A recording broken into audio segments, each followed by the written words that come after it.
This is Austin St. John, Jason, the original Red Ranger. You are watching the Morphin Network.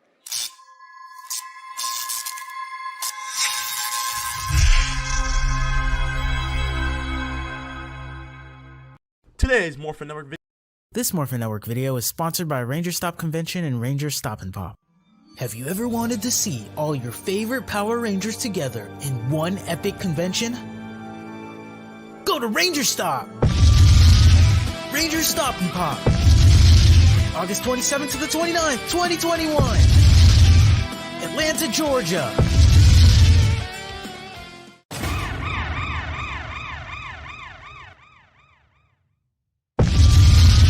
Ranger Stop 8! November 11th to the 14th! Orlando, Florida! Get your tickets now!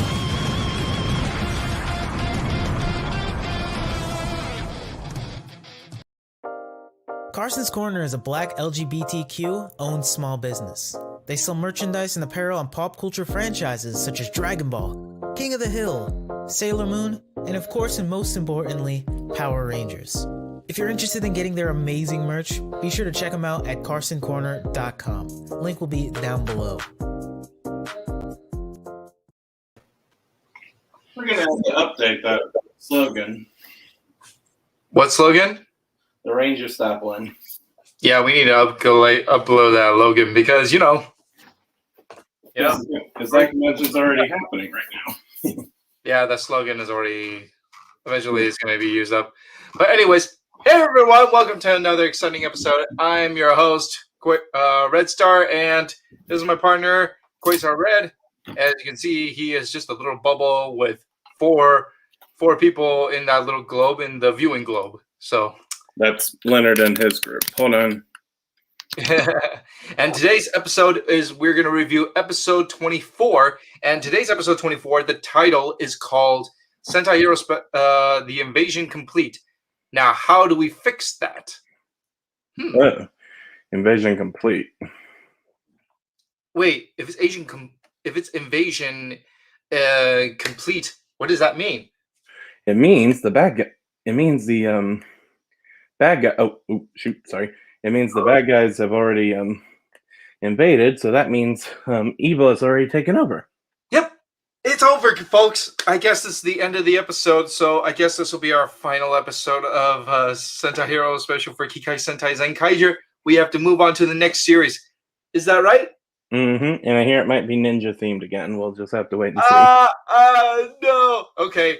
No, if it's going to be that way, I am off. You are off. Mm-hmm. Well, anyway, let's see. I guess Red Star has quit, so I guess we'll have to continue on today. Anyway. Not so fast. Zekai!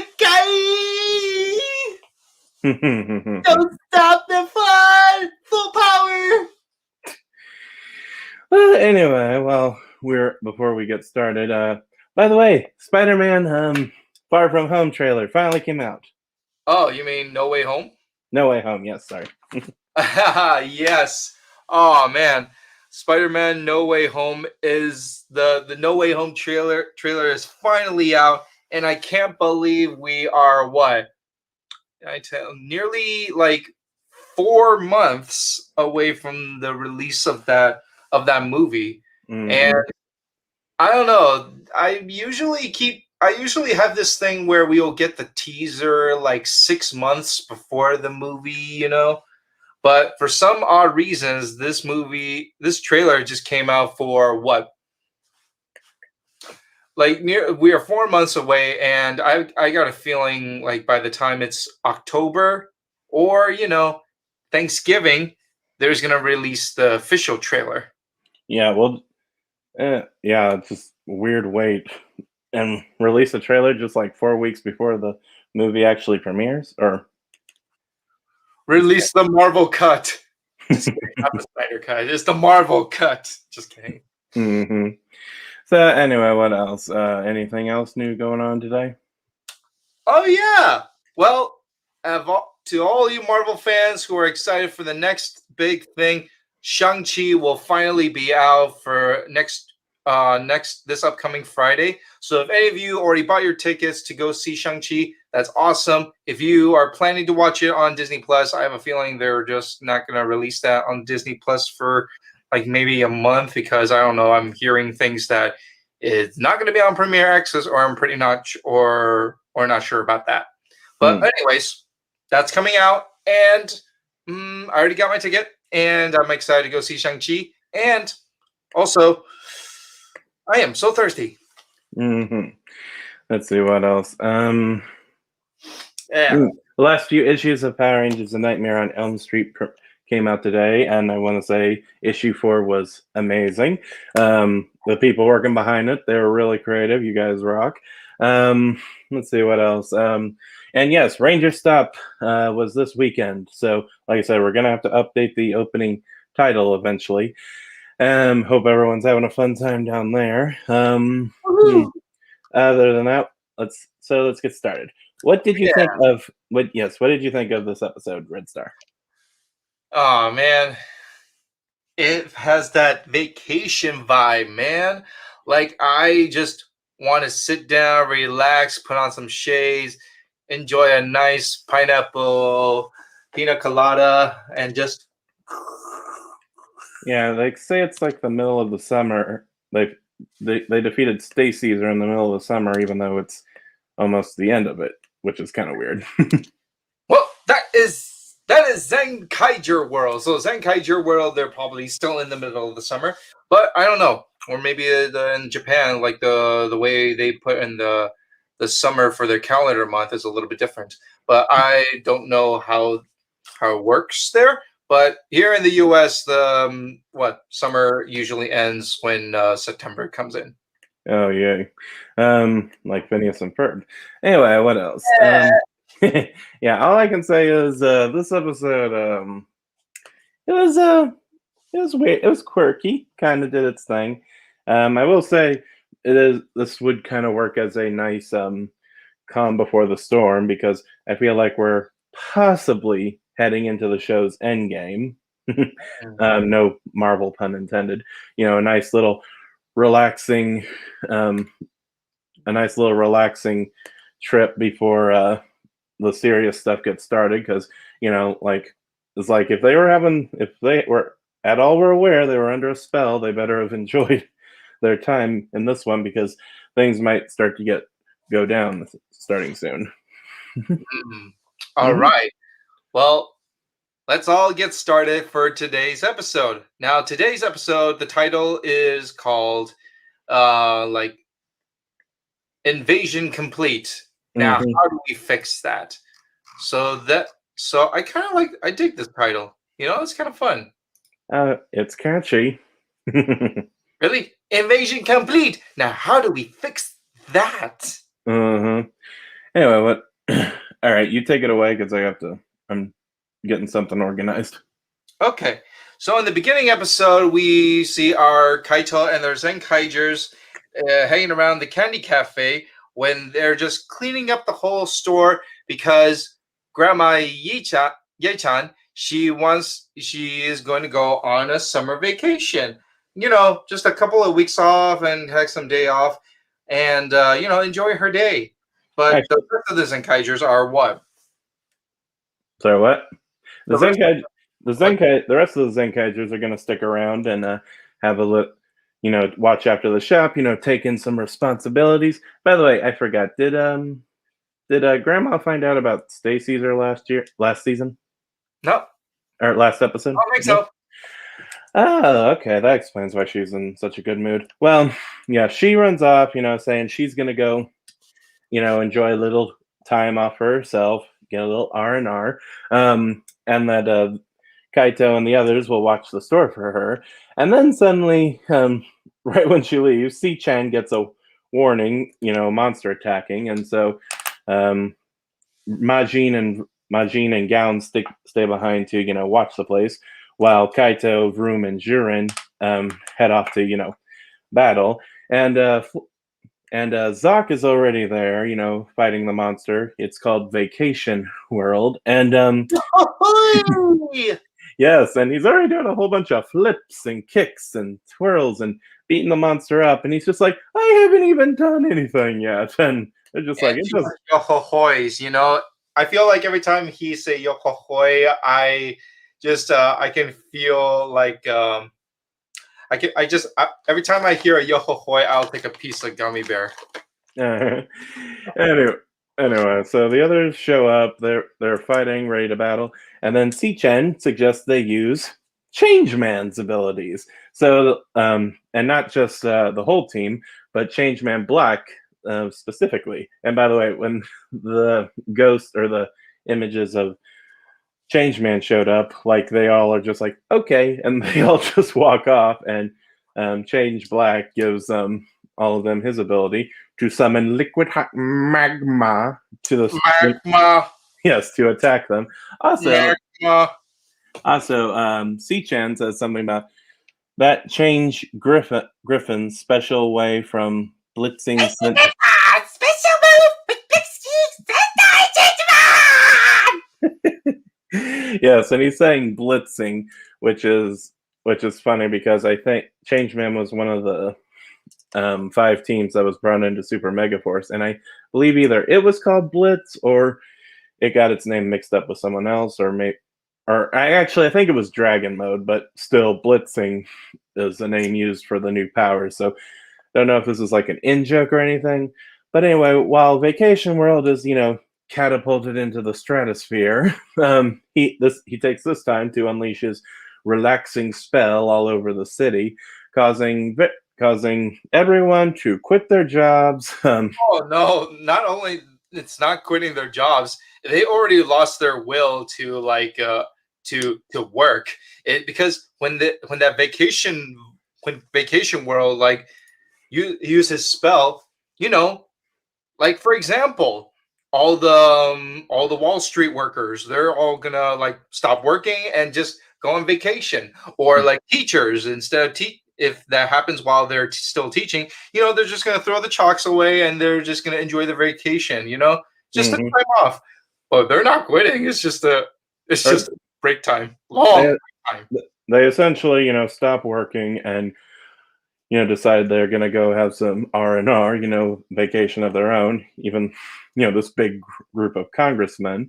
And even Su-Chen is affected by the spell as well, so he's not going to be able to warn them, or none of the Zenkaigers are aware that this is a plot by the Toji Tendos.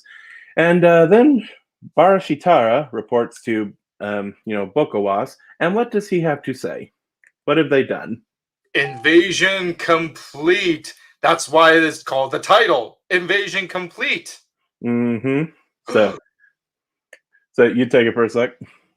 Okay, so we finally found out that they already completed their objective. That is to complete the invasion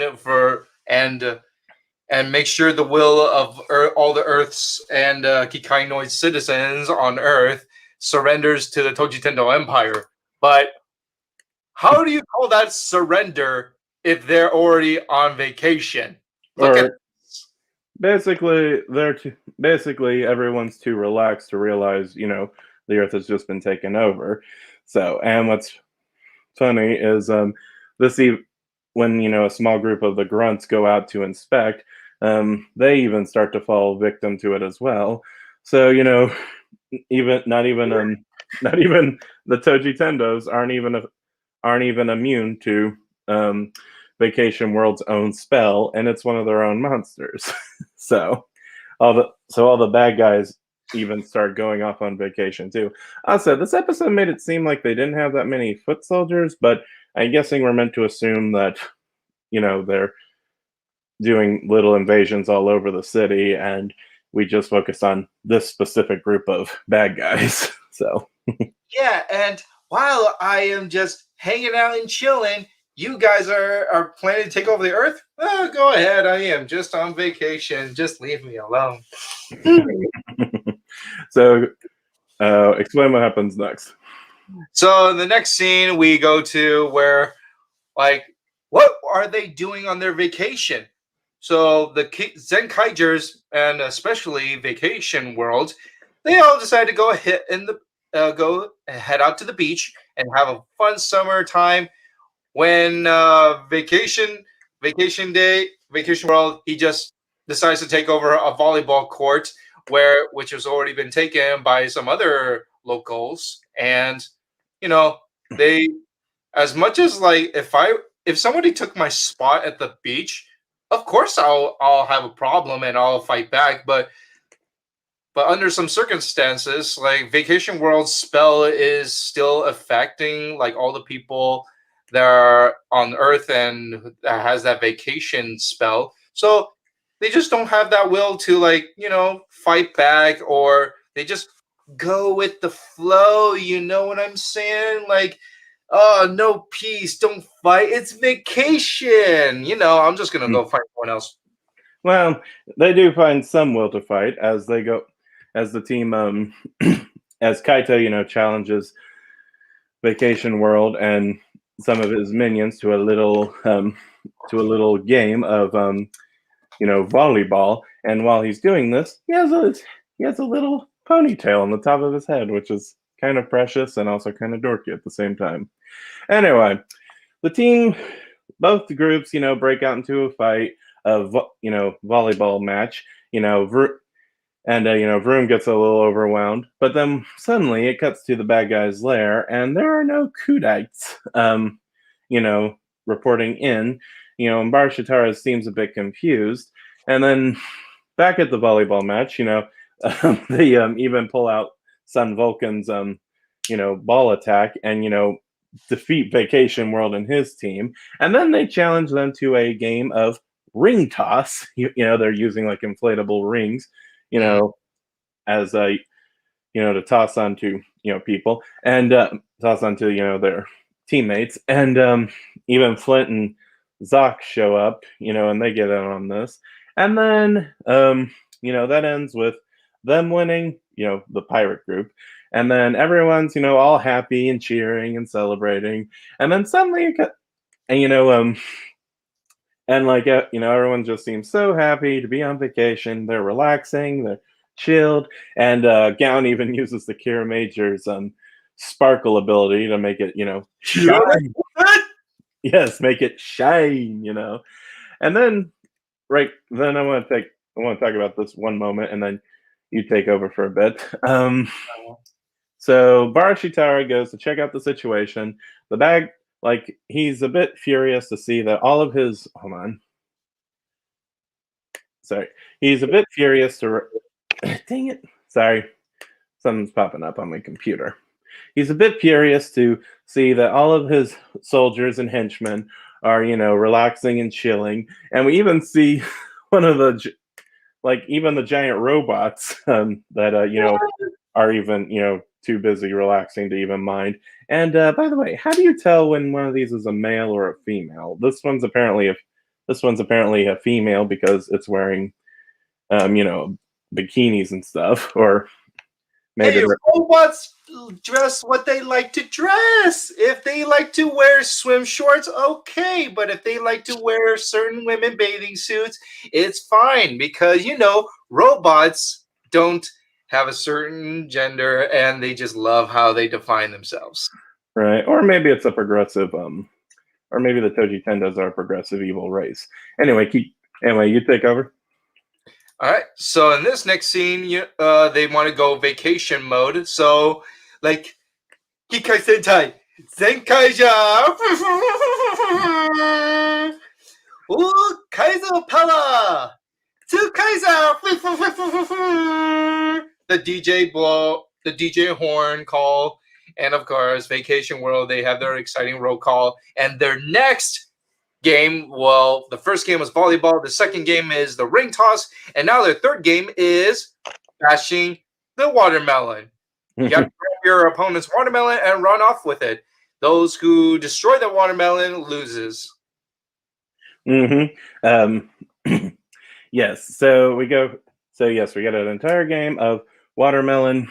It's basically a big game of keep away. And I also gotta love how Flint, she was about to take one of their teams, and then Vroom just zooms right past her, which was hilarious. They're like, "Pardon me," and then we go into a series of goofy hijinks where it's a bunch of keep away, and they're doing it at the standard warehouse. Anyway, keep going for a sec. So as they're playing the keep away keep away a watermelon game, they're just going at it like they're fighting, and it's even amazing that Majin used her magic to like create like these illusions of the watermelon of two Kaisers watermelon, which is creative and fun. Not exactly her best plan, since she's still holding the real one, and they instantly didn't fall for it. But anyway, the chase keeps going, and then until Barashitara shows up and is furious with Vacation World, saying, "Party's over!" Yes, and he says, "You are hereby purged," and blows the dude up. That was insane. Man, Barashitara, he definitely needs a vacation, man. He worked so hard and has been with thousands of women in the world. I think he deserves a nice vacation, or prison. Oh yeah, or prison. But that is just so uncool, the way he just destroyed his monster that he sent out to the world, because he wouldn't predict the outcome of like the whole world will be chilling and happy and joyful during the invasion. I wish everyone was like this laid back whenever there was a big attack on Earth. All right.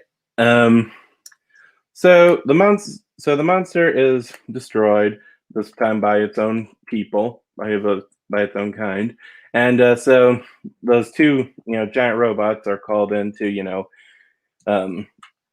attack the city, and they also still seem relatively relaxed, and then Barashitara orders them to attack, and then once again they turn the whole city into a big vacation world, and so Majin and Vroom, as well as Kutana, all form their Megazords, and then we see a series of attacks, like the monster's surfing abilities, and like he's able to throw straw hats and hats. Yes, throw straw hats as if they're throwing stars. And by the way, Majin summons a giant fan to knock him back, which was pretty cool. And then Kaito and Zox decide to summon Zenkaiger,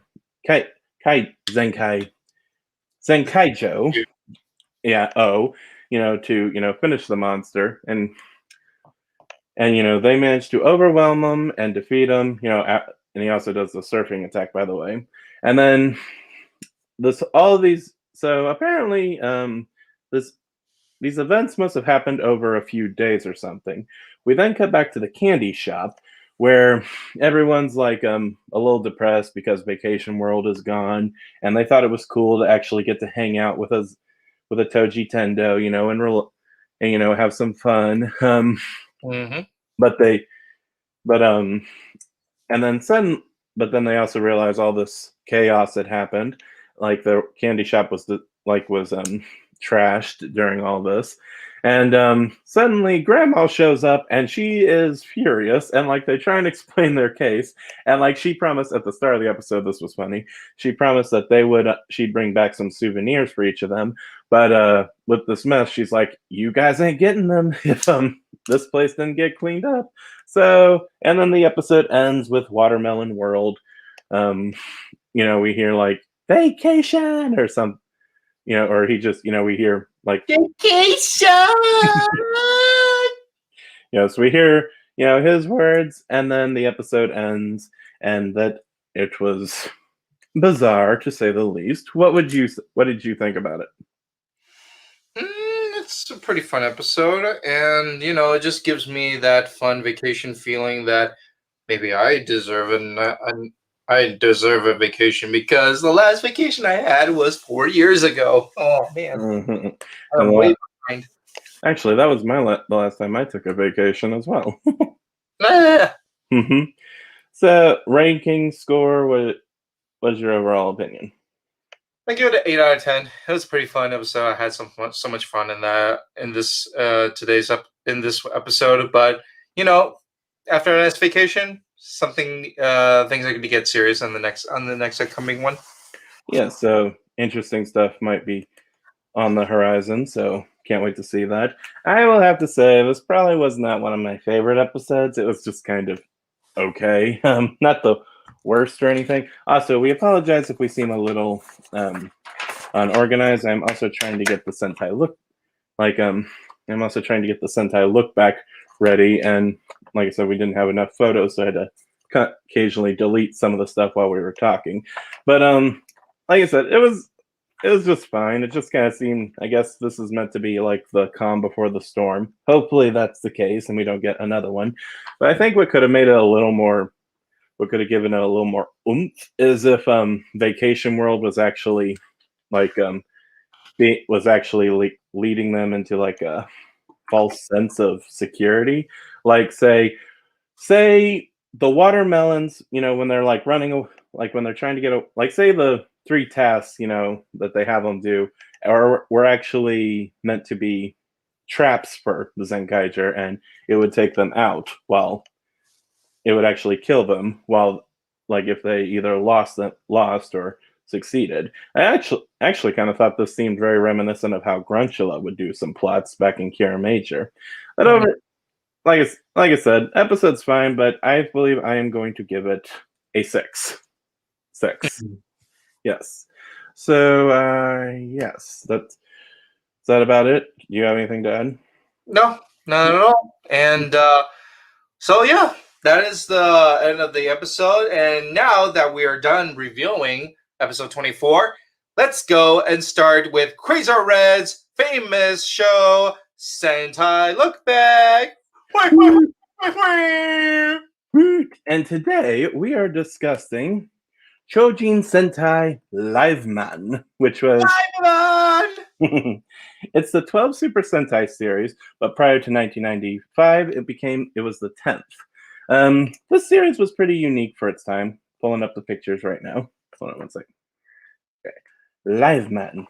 The series was a bit of a unique one for its time. It's the first series where we have 3 members to start off with, and then 2 would eventually join up. And then we also have it's also the first series to have a blue female ranger, and as well the first time we have both a black and green Sentai member in the same group. Let's see. The story is about 8 classmates that went to this high-tech school, and one night, three of them betray their teaching and their and all their friends to go and join a mad scientist up in space. And before they do so, they actually killed 2 other classmates of theirs, and and so the remaining 3, spend like the next 3 years, training to get ready for any upcoming battles that they would have to face. Now the initial 3 are made up of Yusuke, Red Falcon, John, Yellow Lion, Megumi, I apologize if I'm pronouncing that wrong, Blue Dolphin, and then the 2 members that would eventually join are Tetsuya, Black Bison, and Ichiyu, Green Sai, or Rhino. The villains of this series are the Armed Brain Army Volt, and they are led by a mad scientist, like I said, named Dr. B.I.'s B.S., who has a space station where he conducts all of his experiments and stuff. And here's like the group's evil signature and stuff. Now Emperor Biaz is the guy in the center. Let's see. Dr. Kemp on his left, Dr. Mazenda, the woman in red, and Ublar is the one that's dressed actually rather normal, which is kind of funny. They're the 3 students that betrayed their classmates, and like they've all pretty much traded in their humanity and altered their natural bodies in order to prove themselves as the top scientists to Biaz. And also, they basically, I think the show had a slogan about selling their souls to the devil, pretty much, because they go really far down the dark path. Like they basically become unrecognizable. Let's see, during the course of the show. Now, Emperor Bias has a pretty interesting method of evil scheming. He actually grades each of them on their work they do, and this is what strives them to do better and better. Now, Biaz has a bodyguard named Gosh, which is this giant black robot who looks freaking awesome, but sadly, he only really has one role in this entire show, and that is make the monsters grow, which is a real shame because he looks really cool and has very menacing, and he has and he just looks like he just has a really sick design. In fact, I wish he could be brought into Power Rangers somehow. He kind of looks like Mega Man mixed with RoboCop with a touch of black dye color. Yes, very much. Anyway, so like I said, he's the one responsible for making the monsters grow, and he does it by using that giant cannon in his hand and he says Giga Phantom, and shoots the monster. And what's interesting is that every time he does this, he always shows up in front of the Liveman, shoots them, they jump out of the way, and then it makes the monster grow. It's just like at no point do they think to just shoot him to stop him from making the monsters grow, or this. He never thinks to just do this from an area where they can't see him. He just always shows up, shoots them, they have to leap out of the way, and then the monster grows. Now, we have two goofball henchmen of the series named Gulid and Bucci. I'm sorry again if I'm mispronouncing that. They have a purpose in the show, but that would go into spoiler territory. And the grunts of this series are called the Jimmers. These orangey, green, yellow dudes with mohawks that, despite that are actually quite dangerous. In fact, even if you sever their limbs, they can still attack. So it takes a lot to beat these suckers. And also, if you hit them hard enough, their face plates will open up and reveal an ugly form underneath. Okay, next bad guy. Another evil student that joins Bias's group is Dr. Ashura.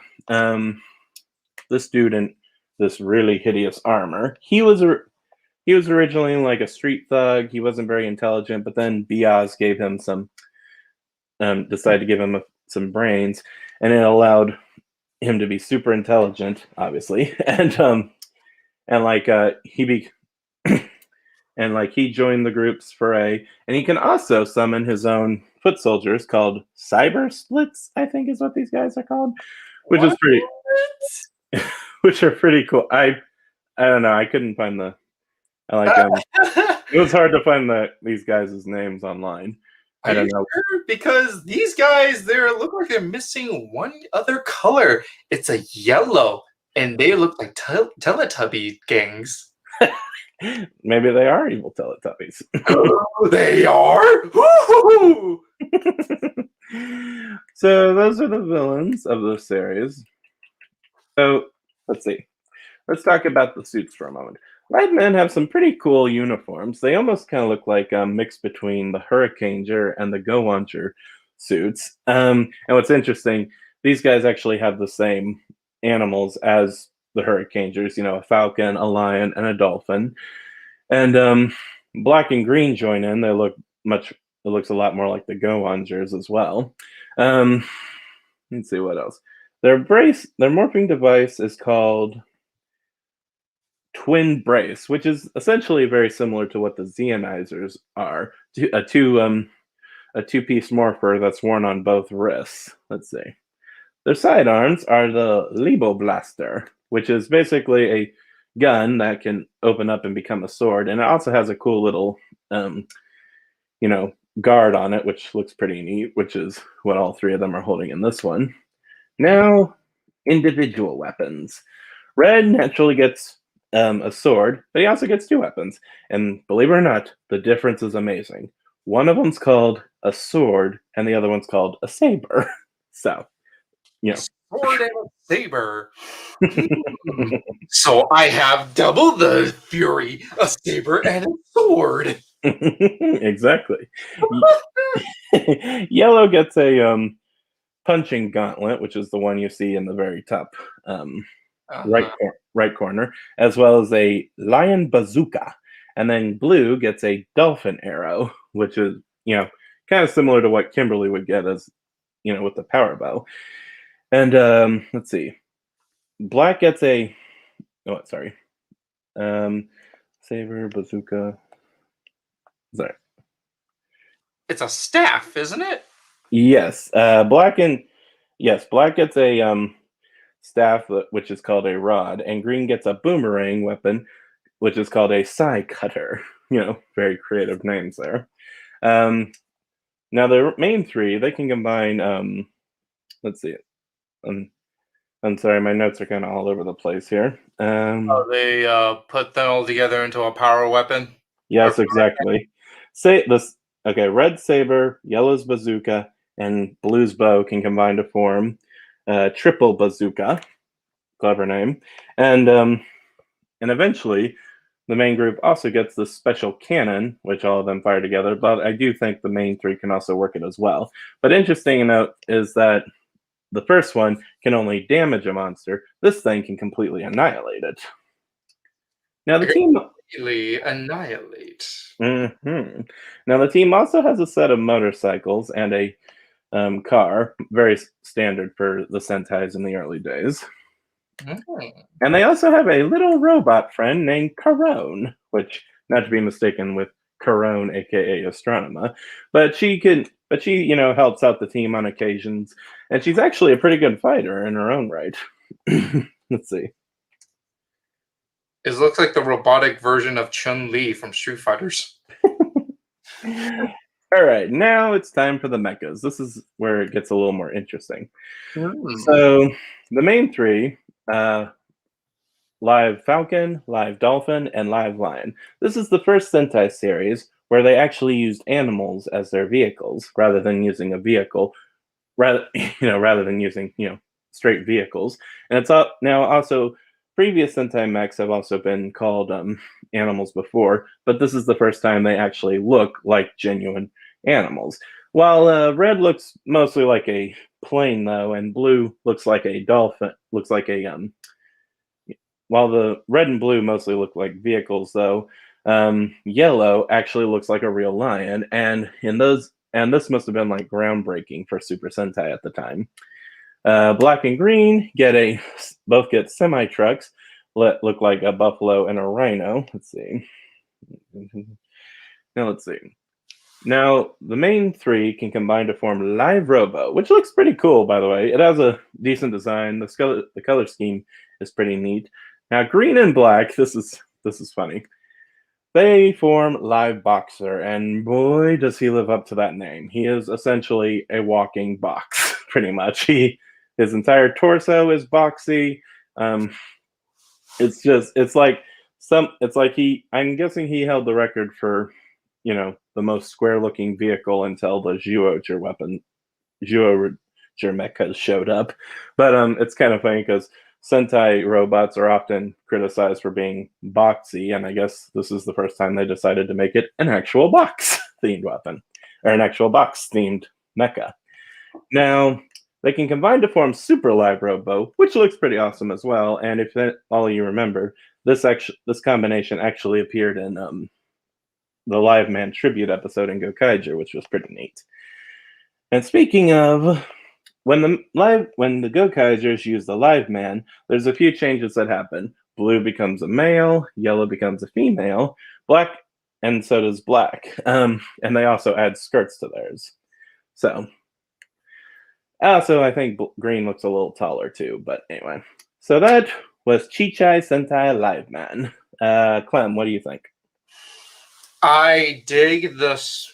I dig the theme, no doubt, and plus the Plus the costumes, like, okay, costumes are awesome, no doubt. But if I would to pick my favorite costume, actually, scratch that. If I were to pick my favorite helmet, I would dig the yellow lion helmet. I would love that. It looks pretty awesome. What about you? Probably Lion as well. I thought it looked pretty neat. The other Liveman probably does have one of the cooler looking Chojuu suits. But yeah, I think Lion looks probably the coolest and arguably the most complex of the main three, and even the whole group, really. So. So that was Liveman, and we'll see if next week I can get us a Super Sentai Lookback ready in time. So, anyway. Oh, yeah. Now, comment time? Yes. Comments. Okay. XYZ says, another exciting episode. Aiden says, hi, everyone. How's it going? Doing good. Hello. Hey. Mona says, happy birthday Tuesday, Kent. Whoa. Birthday? Yep. Tuesday is my birthday. Thank you, Mama. This coming Tuesday? Mm-hmm. Awesome. Woo! XYZ, hey, Red Star, since Saber just ended today, are you going to watch Kamen Rider Revice next week? I'm going to probably watch Revice, but I still need to catch up on Saber. But until, like, what is going on with Saber, because, I don't know, my partner, Mike, or, you know, him as Writer Time Zero, he is a huge Kamen Rider fan, and he suggested me to go watch it, but, you know, I'm going to give it a chance. I need some time before Revice is out. So, yeah. Aiden says, hey, Red Star, I love your Kaito impressions. Zenkaiger! I thought his C-Chen impression was also pretty good. Hey. Oh, Red Star's also... Oh, I am back. Where did you go? I don't know. Kimitsu power! Zenkaiger! All right, now let's see. What else? Funny you mentioned the next Sentai being ninjas, because according to the Gaze Revived timeline, Kamen Rider Shinobi will be the next season in 2022. Oh! So after Revice, Kamen Rider is going to go ninja. Awesome. Interesting. Oh, that'd be cool. Mm-hmm. And our regular guest is Prathamish. Hey. Hey, Prathamish. Alfred Molino is back. My broken heart cries again. Yeah, I'm curious to see how they'll explain that. What? How they'll explain Alfred Molina as Dr. Octopus. Oh, sorry. Where is he? Just kidding. All right. This episode, let me see. Prathamish says, yo ho ho, yo ho ho, yo ho ho, hoi. Also, by the way, just realized it's funny. We're reviewing episode 24 now, and episode 25 premieres today. Vacation World Monster reminds of Leisure Monster from Dino Supercharge. Oh, yes. I forgot about that reference until now. Prathamish says, Zeruka Zenkai! Oh, sorry. All right, and the Yohohoi song reminds me of the Go Ranger theme. Thanks, Kabuto, for bringing it up. Now I can never unhear it. Uh-oh. I'm having a tough time forgetting it myself. Dr. Evil, QTEZ, RTR Diesel, KTINCEL. You're the little bit of evil. You're the Diet Coke of evil.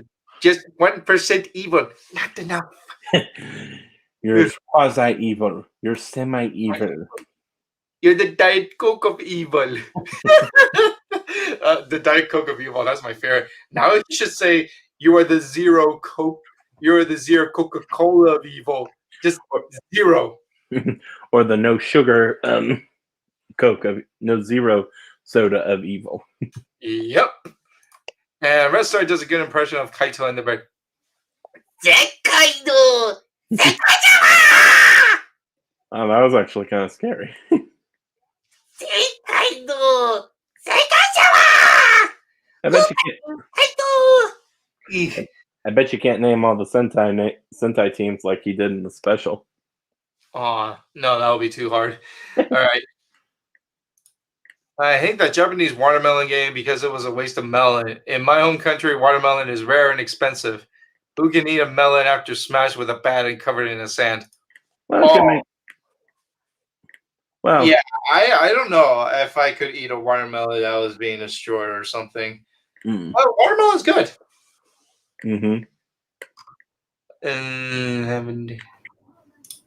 I haven't had a vacation since 2012. Okay, XYZ, you are long overdue. It's been nearly 8 years. You deserve a vacation, okay? We all do, okay? Yeah. Yes, we all do, especially after the pandemic. If the two friends didn't die, then we would get our first female Green Ranger in 1988. Yeah, probably. All right, and Prathamir says, stay safe and take care of yourself, guys. We will. Of course. And actually, it's called Chojuu Sentai Liveman, as in Super Beast Squad Liveman. Super Beast Squad! Yes, next week I'll try and get like the name, how it's pronounced in Japanese, and also how it and how it's translated. So. Oh no, it's called Super Beast Squad. It's like Beast Morphers. Just kidding. No, yes, probably. All right. Hey, who's this? I got them. Hey, looking good, Kent. Hey. What is this? Have you guys played PUBG? What is that? Never heard of it. Never heard of it. Never heard of it either. It sounds like a game or something. All right, well, that's all the comments, and thank you all for tuning in today's episode of Kikai Sentai Zenkaiger episode 24 review. Now, I know it's been crazy that we are reviewing the episode today on a Sunday, and I remember that our usual time is every Wednesdays. But lately, due to our time and schedule, plus our team, it's hard to say if we could keep up on Wednesdays. Just to let you guys know. But before we head out, I just want to inform you guys, thank you all for tuning in today's episode and for supporting Sentai Hero Special and also supporting Morphin Network. And we're also going to have an exciting new review episode with, of course, like Psycho Fox and Rider Time Zero doing their next Kamen Rider podcast for Revice. Yes, so that should be interesting. Stick around for that. And like I said, we'll keep trying to bring Sentai Hero Special to you as best we can. It just depends on the scheduling and like depending on when we're all busy and stuff. Yes, it's all about the schedule. We've been so busy, but I am so sorry. But anyways, we are going to do our best to see if we can find the right time and the right schedule for all of us so we can all enjoy a nice reviewed episode of Kikai Sentai Zenkaiger. Now, but all I know for sure is if I'm going to do a review, I'll let you guys know 24 hours in advance. That's the best thing I could do. Okay? And so guys, keep your eyes out there. Right. And also next week, it's Shift into Turbo with the next Super Sentai series will be Turbo Ranger. Now, like I said, it'll depend on if I can get all this arranged in time. Like I said, it just depends on how busy we all are. Yeah. All right. Well, thank you all for watching. I hope everybody is doing great. Stay safe, stay healthy. And until then, I am Red Star. I'm Quasar Red. And we all see you guys next week for another exciting episode of episode 25 of Zenkaiger. And remember, there you go, Zenkai! Woo! Okay. Peace out, everyone. Bye.